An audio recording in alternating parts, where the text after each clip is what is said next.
Mga bro, mukhang hindi lang BrahMos ang magiging Indian-made firepower natin. Mukhang may mas malaking plano si Philippine Army Chief General Romeo Bronner Jr. nang bumisita siya sa New Delhi, at hindi lang ito tungkol sa isang missile, kundi sa isang buong hanay ng posibleng military assets mula sa India. Kung magkatotoo ito, magiging isa na namang game changer para sa ating armed forces. Una, hindi lang tayo limitado sa BrahMos Supersonic Cruise Missile. Tinitingnan na rin ng Pilipinas ang Akash Air Defense Missile System. Para sa mga hindi pa pamilyar, ang Akash ay isang mobile air defense system na kayang umatake sa mga eroplano at drones na lumalabag sa ating airspace. Kung isasama ito sa ating depensa, mas magiging solid ang ating air shield laban sa anumang banta mula sa himpapawid. At eto pa mga bro. Ang India ay may sariling fighter jet na pwede nating makuha, ang Tejas Light Combat Aircraft. Isa itong multi-role fighter na abot kaya pero may advanced capabilities.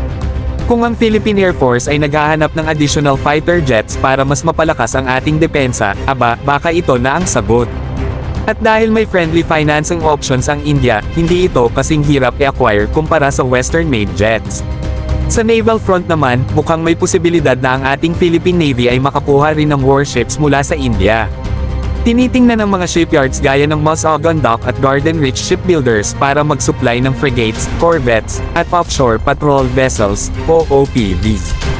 Kung magtutuloy-tuloy ito, lalong magiging flexible at well-equipped ang ating hukbong dagat sa pagprotekta sa ating teritoryo.